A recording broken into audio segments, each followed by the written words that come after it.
Muchas bendiciones, amiga, amigo. Hoy estamos compartiendo con todas y todos ustedes la carta del juicio. Un ángel que sostiene una trompeta, se dice que es el arcángel Miguel. Tiene una cruz de color roja, una sala de color roja. Está en medio de las nubes, en medio del cielo. Mira, diciéndole a los muertos que salgan de las tumbas, porque ha llegado la hora en que todos sean juzgados en la tierra.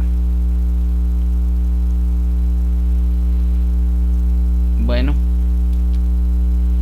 hay una mujer con los brazos extendidos, hay un niño con los brazos extendidos hacia los cielos, una mujer con los brazos extendidos hacia adelante y un hombre con la mirada hacia lo alto suplicando.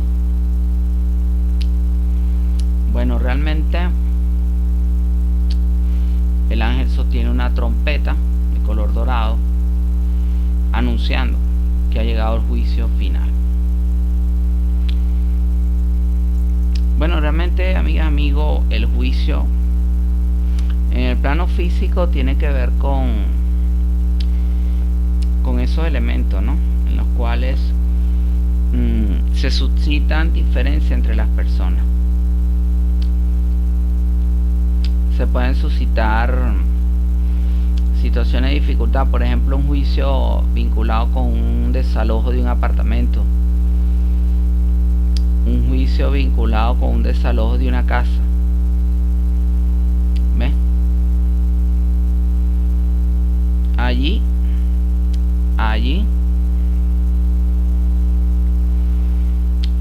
realmente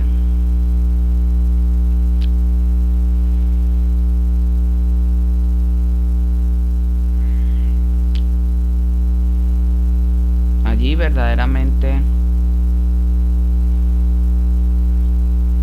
de alguna otra manera, de alguna otra forma interviene lo que es el juicio.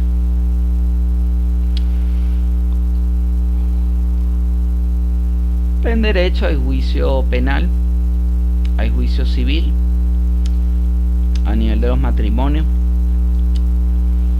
Cuando sucede un juicio a nivel civil, puede haber un juicio penal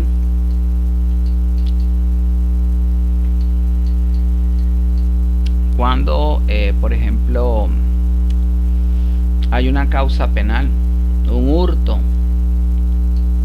Hay jurisprudencia por allí de personas que han llegado a un restaurante, a un club social,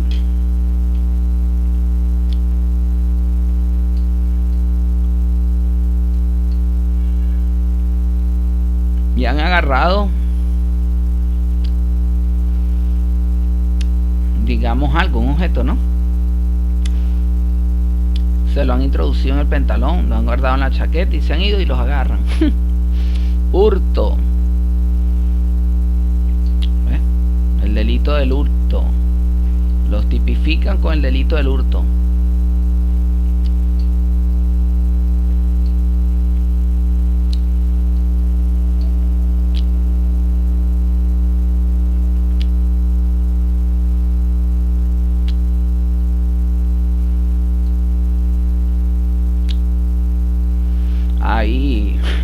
Hay cámaras escondidas, ¿no? Y hay veces que han habido personas al mostrador,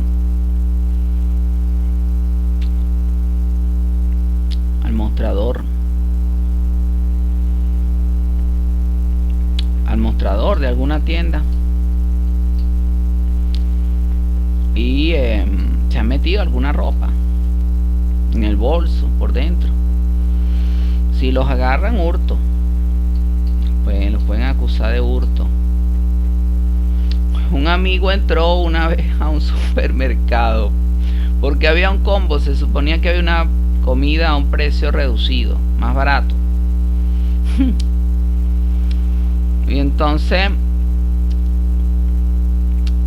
resulta y acontece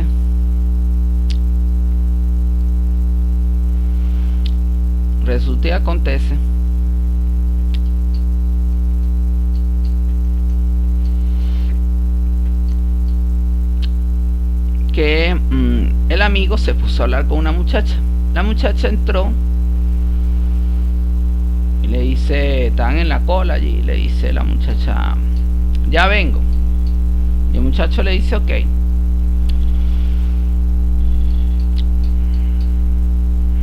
Bueno, al rato el muchacho sale, lo agarra la policía, le dice, venga con nosotros. ¿Qué pasó? Venga con nosotros. Así de sencillo. Y bueno, cuando llega lo detienen. Estaba la muchacha con la que él había hablado en el supermercado.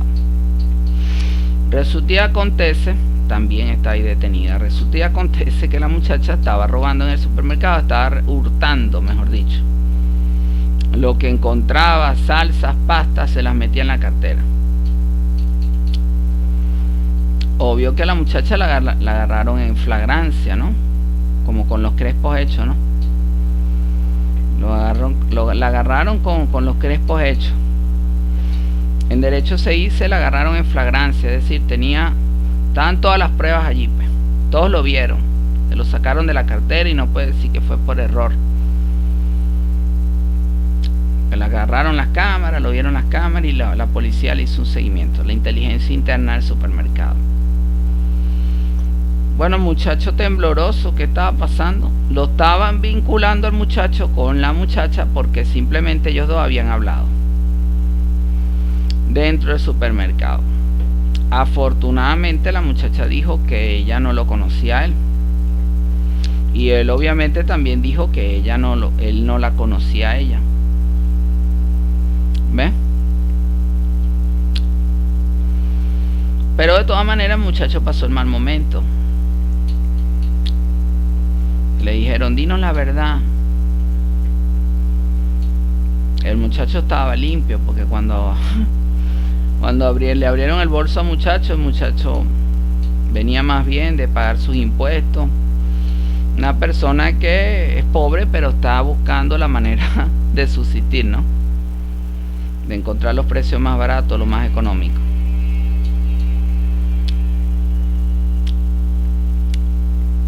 Bueno.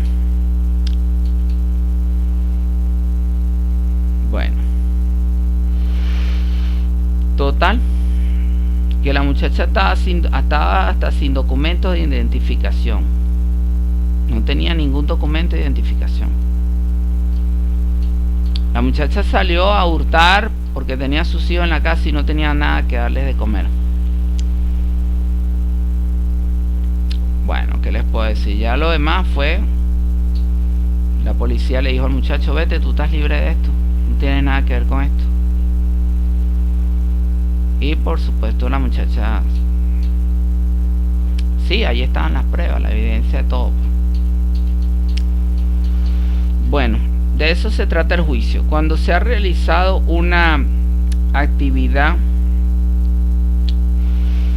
que está en contra de la ley, que va en contra de la ley, que viola los principios, las normas, los valores, los reglamentos, la constitución, el status quo de la sociedad, entonces entra la persona en la fase de investigación, de ser investigado, y después, cuando se reúnan las pruebas, el posible juicio a la persona.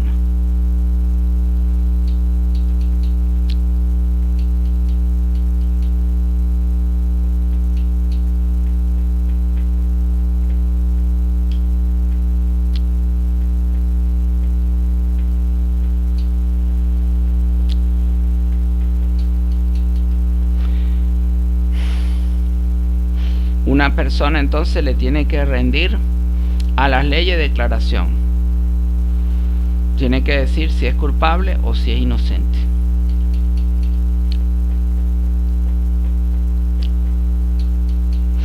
Hoy en día vemos una sociedad que está realmente marcada por la violencia, por el descontrol.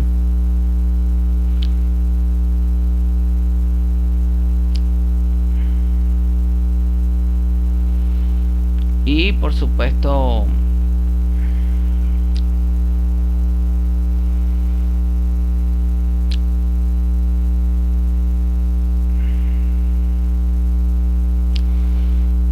esa violencia, ese descontrol hace que llegue un juicio. Una persona le pega al otro, a la otra, ahí llega el juicio. Recuerdo una amiga me contaba cuando yo estudiaba Derecho, tantas historias que uno aprendía estudiando Derecho, ¿no? Una muchacha me comentó que su mamá estaba escuchando unos gritos, vio a su hija peleando y llamó a la policía. Inmediatamente llegó la policía, se llevó a la hija, a la que estaba peleando con la hija. La mamá pensando que estaba haciendo un bien. No. Al llamar a la policía, resulta que la hija terminó implicada en una pelea callejera. Entonces entra en una fase de investigación y todo aquello. Le quitan la privación de libertad, viene el juicio, puede haber una medida cautelar para la persona, casa por cárcel, por ejemplo, una fianza, un trabajo comunitario. ¿Ves? Cuando estaba esto de la enfermedad, cuando llegó esta enfermedad, el virus, en algunos países se vio que desde el punto de vista de la ley se exigía el uso de la mascarilla, y que no la portara podría ser multado. Eso lo vimos todas y todos en el mundo entero. ¿Sí? Realmente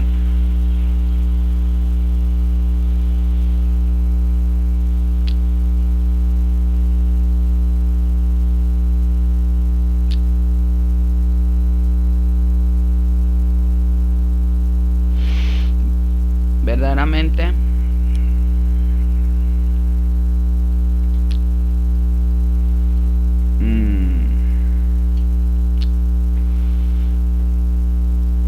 hay países donde el juicio conlleva la pena capital, ¿no? Sin duda alguna. Hay países en donde se condena a 10 cadenas perpetuas, o la pena capital, la silla eléctrica, dependiendo del grado, ¿no? El nivel del delito. Hablando de juicio, recientemente se escuchó un caso en un país desarrollado. Un muchacho iba manejando un camión y causó un accidente.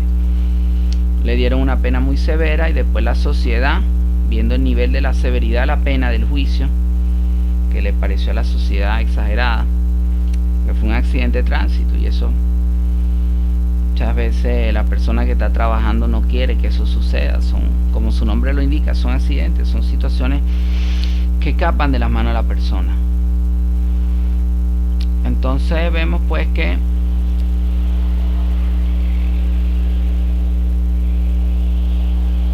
de alguna forma, de alguna manera, hay circunstancias que por omisión, por negligencia, por accidente, por intencionalidad, cuando se cometen esos actos en la sociedad, origina el juicio, que se valore las acciones de esa persona.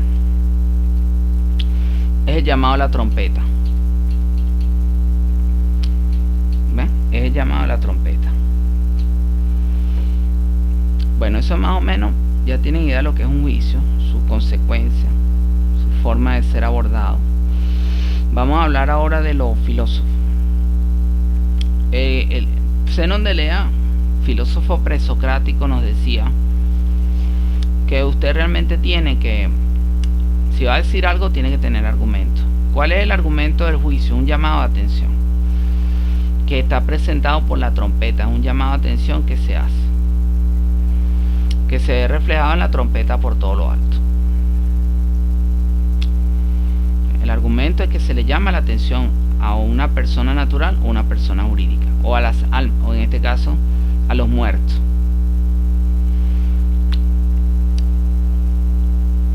Es una acción que pretende valorar las acciones realizadas por una persona natural, jurídica, pero en el caso concreto del juicio,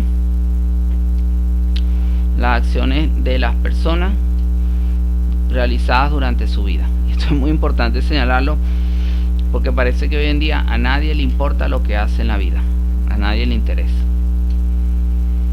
Actúan de manera totalmente desconsiderada. Lo único que parece que les interesa es el dinero, como que si el dinero se lo van a llevar para el cielo. Hablando de juicio en el antiguo Egipto, se recuerdan, en el canal dimos clases del antiguo Egipto, mitología egipcia, y hacíamos referencia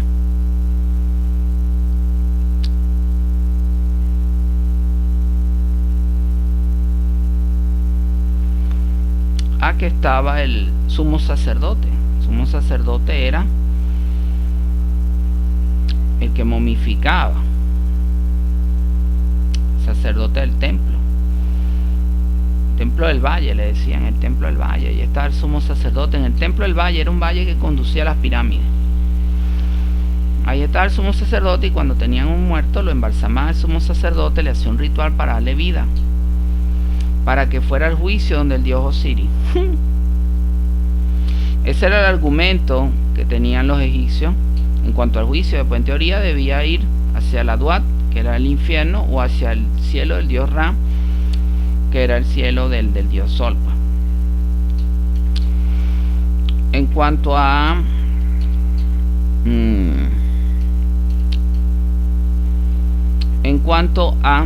Sócrates, otro filósofo importante, nos decía: solo sé que no sé nada. Se recuerdan que Sócrates vivió la llamada apología de Sócrates, un juicio en el cual se le pretendió juzgar por las actividades de racionamiento, de mayéutica, de hacer parir la verdad que realizaba en Atenas.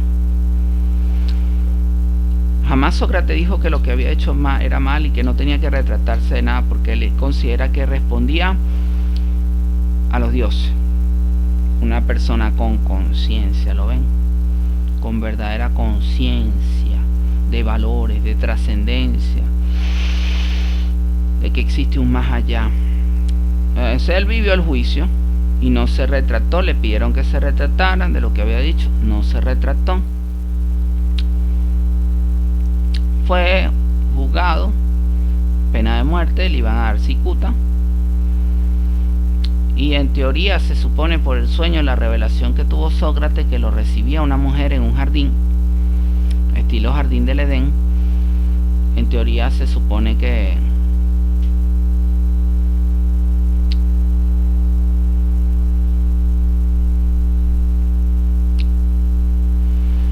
lo esperaban en el cielo a Sócrates por las obras que hizo en la tierra, aunque las obras en la tierra no lo consideraron bien. Ven las cosas, ven los acontecimientos, ven cómo el juicio en la tierra no corresponde al juicio celestial. Y un ejemplo de esto, la apología de Sócrates. Después tenemos que hablar de Platón.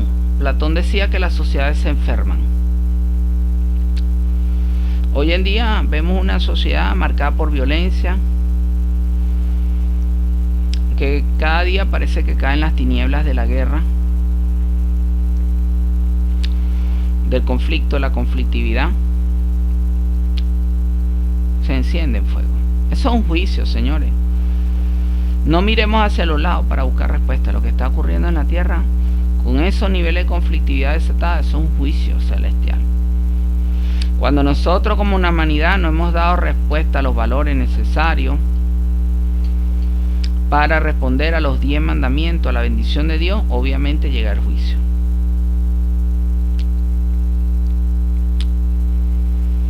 Entonces vemos sociedades enfermas, caracterizadas por la belicidad, a veces por el uso indiscriminado de las armas, y todo esto nos remonta a la pérdida de valores personales.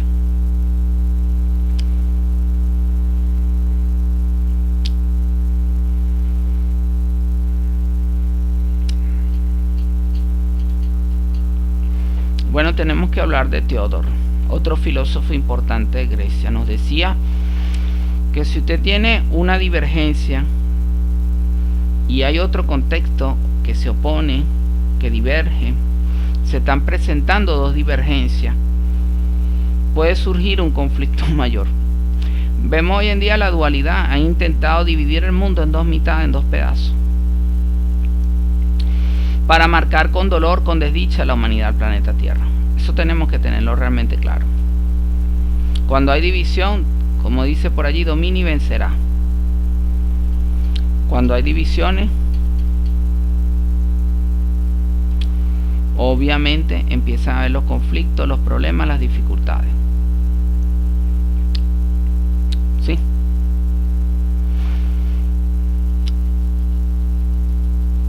Cuando hay conflictos por territorio, no, que este territorio me pertenece, no, que la otra potencia dice este territorio me pertenece a mí, viene el juicio, que es lo que está ocurriendo en el mundo entero en estos momentos.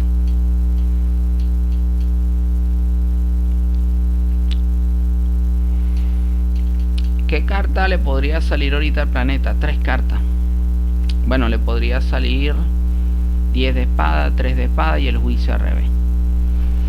Es decir, muchas personas devastadas, muchas personas con su corazón roto, las relaciones de pareja parece que se vienen al piso, no hay entendimiento, no hay comprensión.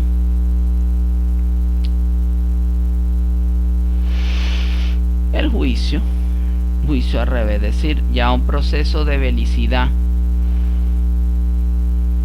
ya un proceso de conflictividad, un proceso donde las personas pagan con sufrimiento las decisiones que no han sido acertadamente tomadas.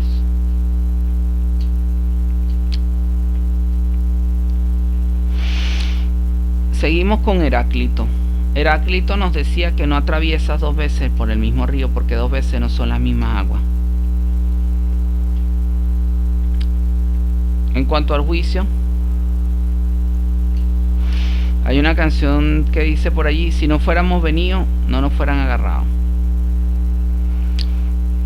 Sí, y es tan básico pero tan certero. Hay veces que hay personas que están en el lugar equivocado. Yo recuerdo un amigo, iba saliendo de la universidad de dar clase, un amigo profesor universitario, iba saliendo a dar clase y bueno, iban a agarrar a una muchacha para robarla y empezó un tiroteo. El profesor se tuvo que lanzar al suelo. La muchacha salió de clase con él y la muchacha le dice: profesor, acompáñame, vamos juntos. Y él sintió que no debía cruzar la calle. Cuando la muchacha cruza la calle, la agarraron y la secuestraron y empezó un tiroteo allí. El profesor estaba del otro lado dándole gracias a Dios que no cruzó la calle con ella, porque si hubiera cruzado la calle con ella, quizás hasta ese día llegaba. Pero el profesor siguió su intuición interior, su intuición interna, su voluntad personal, su fuerza personal.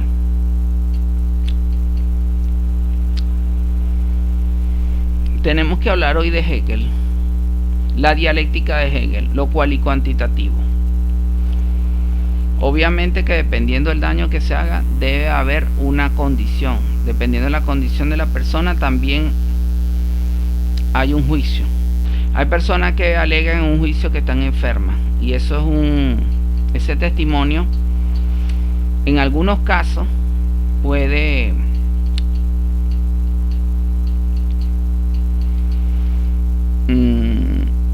ser un desgravamen, puede ser bueno, obviamente en el caso de los impuestos, obviamente es un desgravamen, pero en el caso, digamos,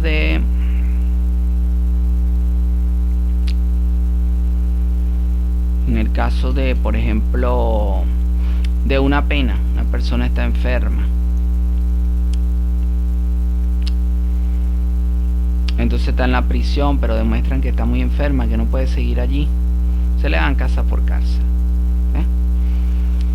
A veces la enfermedad, la condición, la parte cualitativa le puede eximir de estar tantos años en una prisión. Entonces le dicen casa por cárcel, que no está en su casa pero no se puede mover de ahí. Lo hemos visto sobre todo con juicios políticos.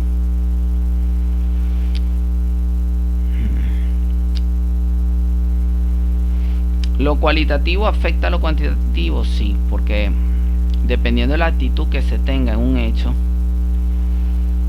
pueden haber agravantes, y esos agravantes contribuyen a que la pena sea mayor, sea más elevada, sea más fuerte. Hay que tener cuidado con eso.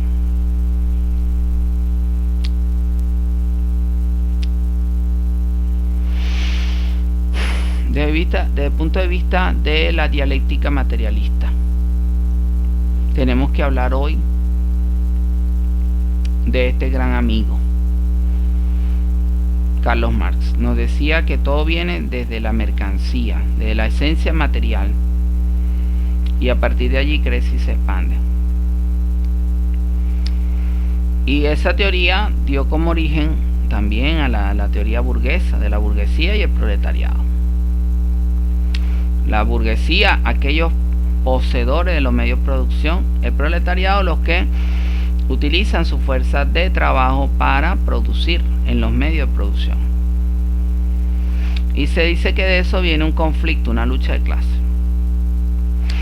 ¿Cómo se ve la carta del juicio en la teoría de Carlos Marx? Muy sencillo. Cuando los trabajadores consideran que el contrato laboral no nos satisface, que el salario mínimo no nos satisface, entonces salen las personas a reclamar, a exigir sus derechos, ¿sí?, a protestar por una reivindicación. Entonces después de eso pasa por una Corte Suprema para que sea revisado el salario. Algunas veces el presidente de la República puede por decreto dar un aumento salarial con su firma. Resuelve una situación conflictiva que esté presente entre la clase burguesa y la clase trabajadora. Obviamente hay un juicio, y ¿quién define? El presidente en este caso. En algunos países, otras veces quizás podría ir a la sala laboral, al Tribunal Supremo de Justicia, en la sala laboral, para que los magistrados seguramente decidan la procedencia, sobre todo si es un recurso contencioso administrativo que requiera que haya sido llevado a las diferentes instancias legales, y bueno, se evaluará si es procedente o no. Normalmente en materia de salario lo que se hace es que se comparan los salarios de América Latina. En promedio andan por allí por 300, 400 dólares en América Latina.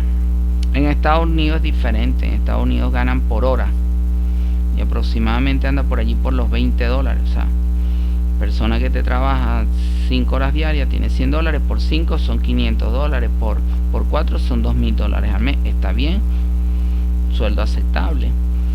1.500 la renta y le queda todavía 500 para algunos gastos. ¿Qué más tenemos? Tenemos que hablar hoy de Carl Gustav Jung, el famoso psicólogo de la psicología transpersonal. Nos decía que hay un consciente, un inconsciente y un inconsciente colectivo.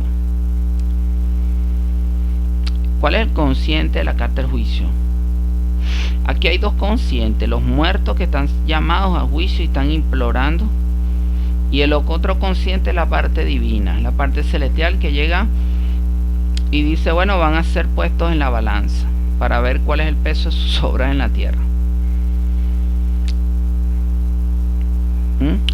Ese es el consciente. En el inconsciente individual, una persona, por ejemplo, se le presenta a Osiris. Osiris era en la mitología egipcia el que le hacía juicio a las almas. Ya usted sabe que alguien va a dar puede ser también un juicio de valor, o puede ser que alguien va a opinar sobre su actuación en el trabajo, y ya usted está recibiendo la revelación en los sueños.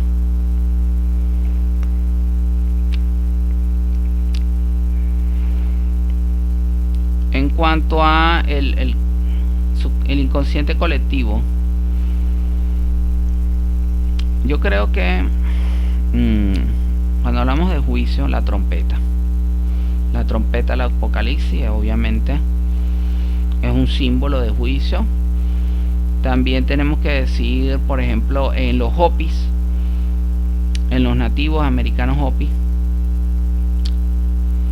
tendríamos que hablar de la cachina azul y la cachina roja. ¿Se recuerdan, amigo, la mitología Hopi que yo tanto he explicado en el canal? La cachina azul, aquel ángel que llegaría, o nave espacial que llegaría a salvar a los 144,000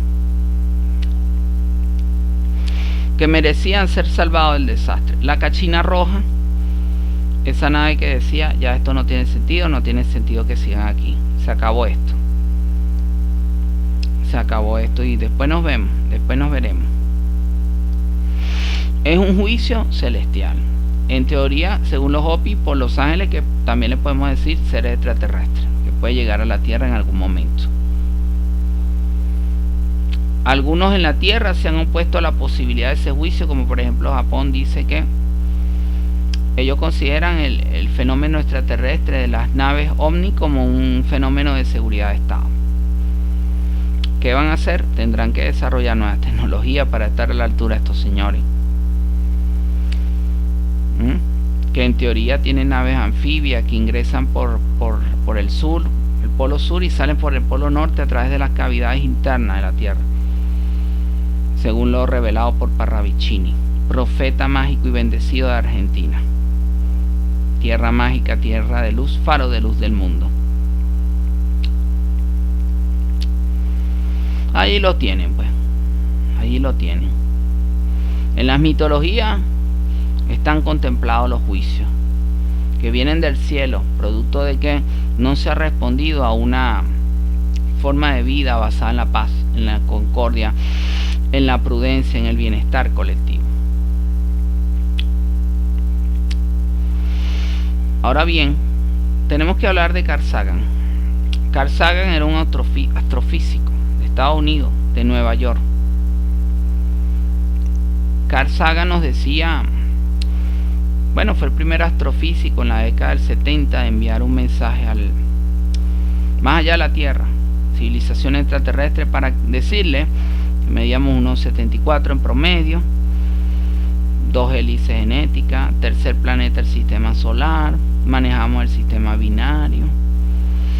Se esperaba que la respuesta tardara 25,000 años en llegar, pero no fue así. En el año 2001 ya había respuesta.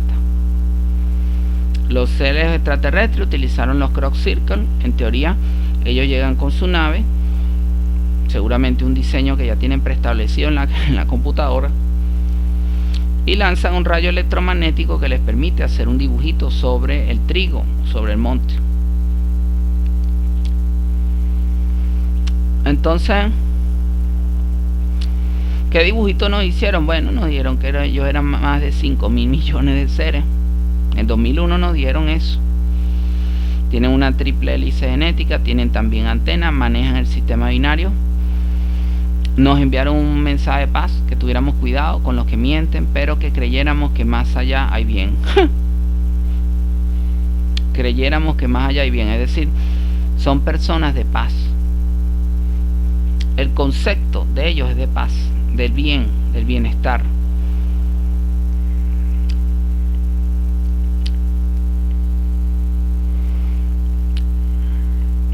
Entonces también un juicio se puede ver como la forma, el sano juicio. Hay quienes hablan, hay quienes dicen, hablando en astrofísica, no, tienes un sano juicio. Bueno, es que tienes los conocimientos para tomar una decisión adecuada, tienes los conocimientos para tomar una decisión certera en la vida. Y avanzar con paso firme, y avanzar con paso certero. Eso se llama tener un sano juicio.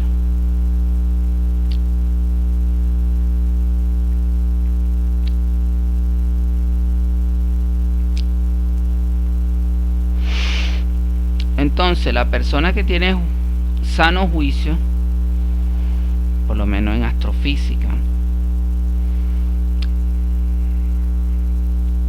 esta persona que entiende que existe un ideal, que es la paz, que siempre hay que luchar por la paz, por el conocimiento, así como estos seres extraterrestres nos dibujan inclusive hasta máquinas para que podamos mejorar nuestros motores. Entonces, ese sano juicio trae como consecuencia que la persona tome decisiones más certeras, y cuando se toma el conocimiento ayuda a tener un sano juicio. ¿Ven? Porque usted, por ejemplo, quiere arreglar un grifo, quiere arreglar un lavamanos, y usted ve un video cómo arreglar el lavamanos, va con bases más sólidas. Estudia un libro, tiene más bases sólidas. Está incrementando su base de conocimiento para hacer esa actividad de plomería. Mientras más conocimiento, más sano juicio debe haber.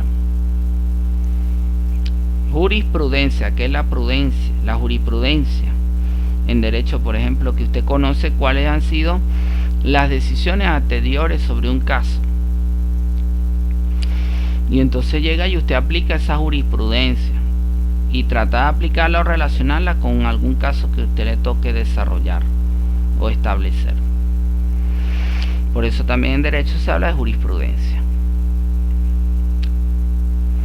Entonces ahora hemos hablado de la astrofísica de Carl Gustav Jung. Hemos hablado de los filósofos y de la carta del juicio, lo que significa un juicio. Hemos podido profundizar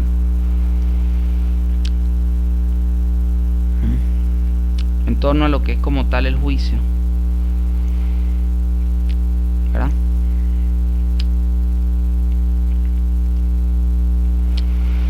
Ahora ustedes me estarán preguntando, Enrique, una consulta tarot, una consulta X, échame las cartas, Enrique. Bueno, supónganse, sale los enamorados al revés, a la persona le sale el juicio al revés, y a la persona le sale el 10 de oro al revés. Los enamorados al revés, puede ser que llegue un amor a esa persona pronto, un nuevo amor.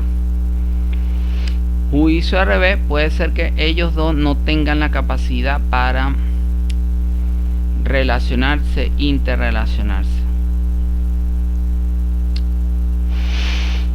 10 de oro al revés, que por todas esas circunstancias difíciles no logran cohesionarse como pareja, no logran cohesionar la relación de pareja.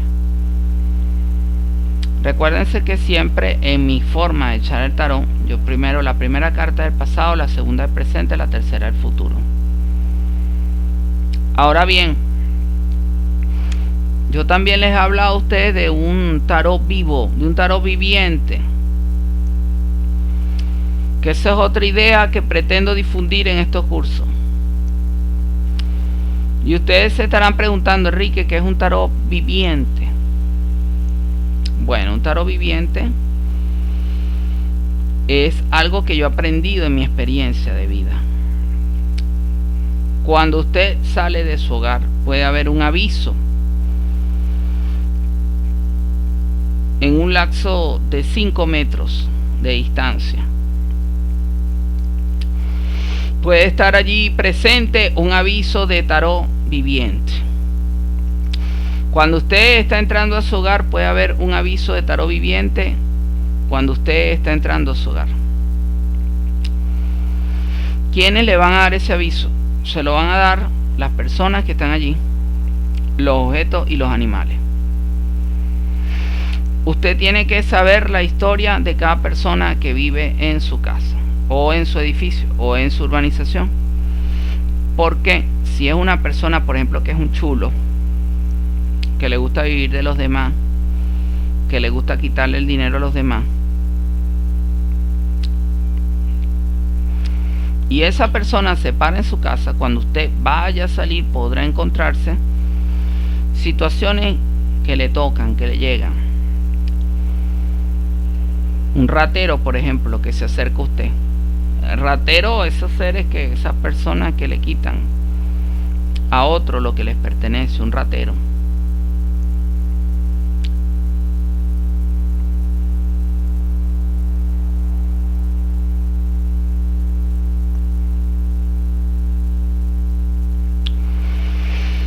Por ejemplo, usted se encuentra al ingeniero que siempre arregla todo en el edificio donde usted vive.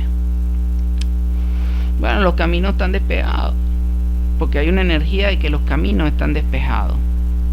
todo se va a resolver, todo se va a solucionar mágicamente.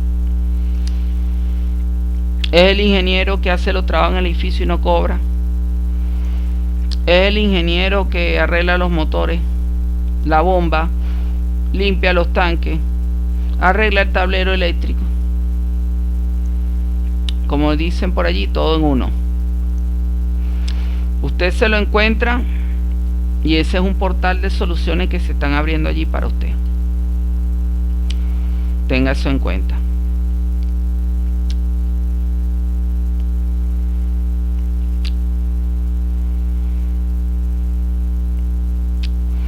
Seguimos con ese es el tarot viviente.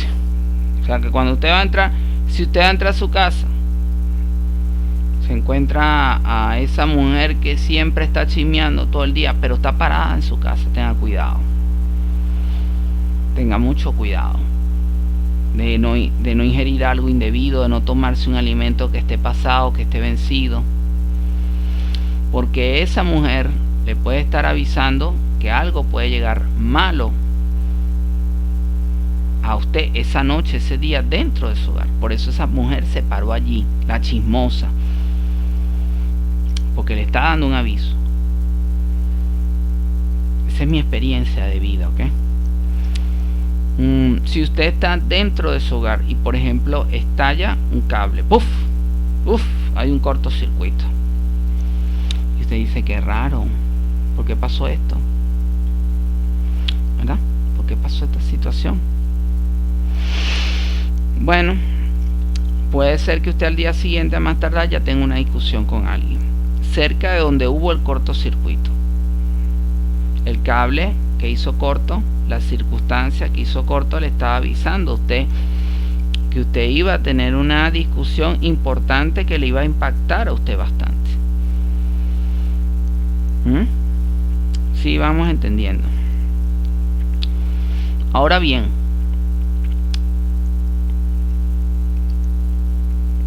tenemos que hablar de las cartas del tarot y el trabajo. ¿Cómo me va a ir en el trabajo, Enrique? En base a mi consulta de tarot que yo doy por WhatsApp y por Facebook. ¿Cómo me va a ir en el trabajo, Enrique? ¿Verdad? Bueno, le sale a usted, ponga usted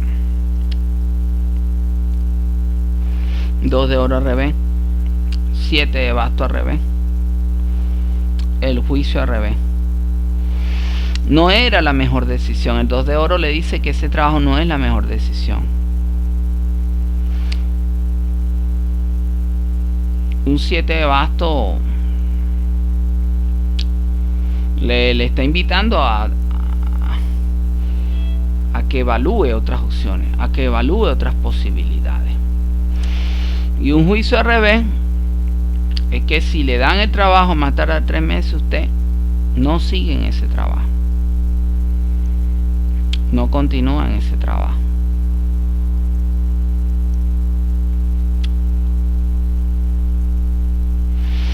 Hay veces me ha tocado que salen cartas muy feas. Por ejemplo, Enrique, voy a quedar en un trabajo y sale 5 de espada al revés, 3 de espada al revés, un juicio al revés.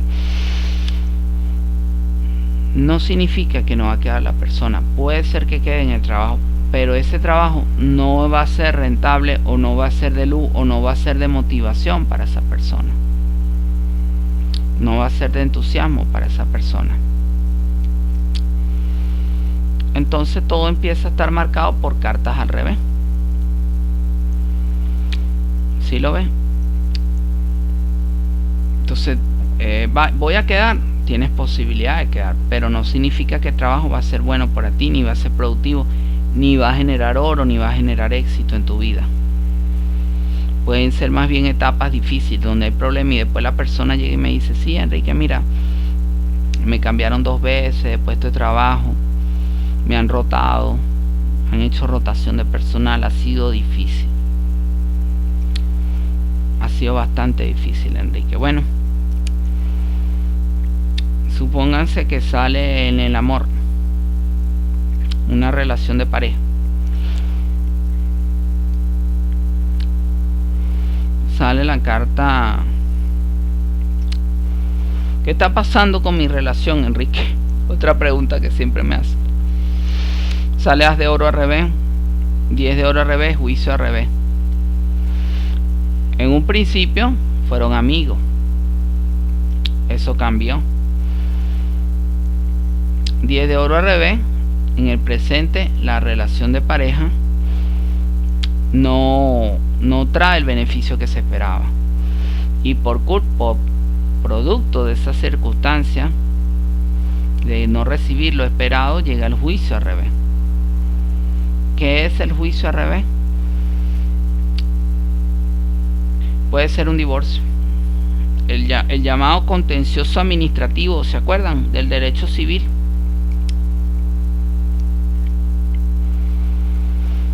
Entonces, bueno, está el divorcio entre las partes, por consenso entre las partes, y el divorcio que es con litigio, modalidad litigio. Sobre todo cuando hay bienes materiales, se entra en esa fase del litigio, ¿no?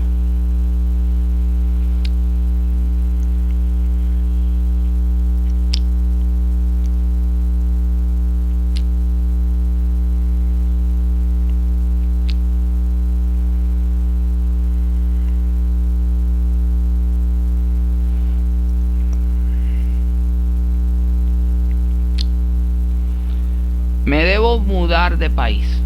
¿Debo realizar ese viaje? También es otra pregunta que me hace.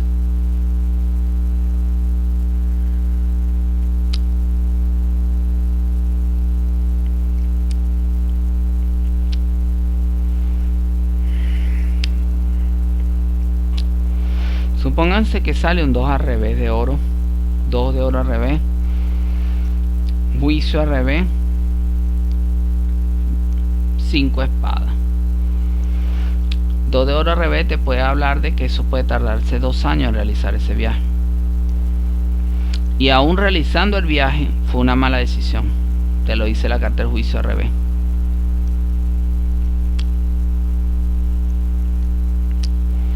Fue una muy mala decisión. Y el 5 de espadas te habla de que todo ese tiempo que invertiste genera cansancio, genera malestar en tu vida. Genera cansancio personal.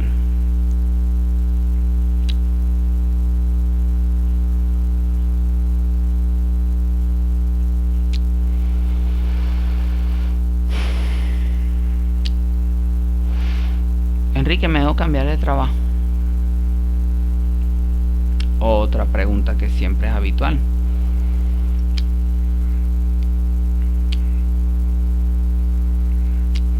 Supóngase que habla de juicio al derecho.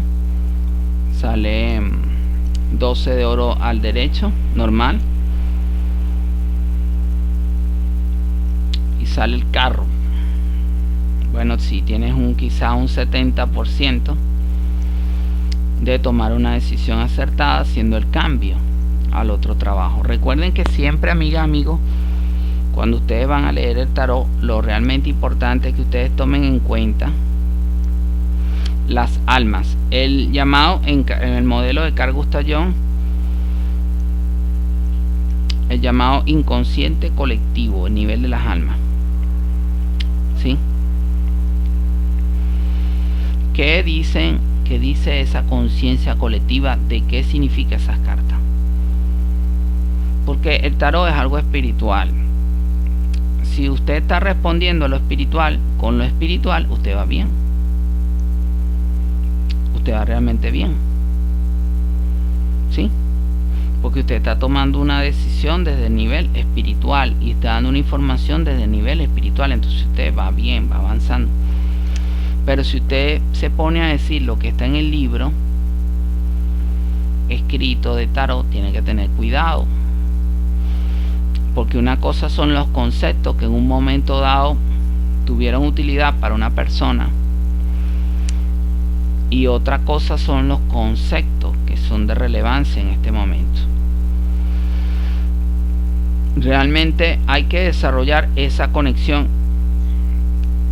con el inconsciente colectivo. Hay que agarrar la carta, sentir la carta. ¿Qué estás sintiendo de la carta? Y ese es el mensaje, más allá de lo que diga el libro. ¿Qué estás sintiendo de cada carta? Ese es el mensaje. Allí es donde radica el mensaje. Si entiendes eso realmente, vas a dar interpretaciones más certeras. ¿Cuándo no es recomendable echar el tarot? Cuando la persona está nerviosa, está en tensión personal, tiene miedo, no es recomendable echar el tarot porque puede tomar una decisión inadecuada. Totalmente inadecuada. ¿Ves? Totalmente incertera.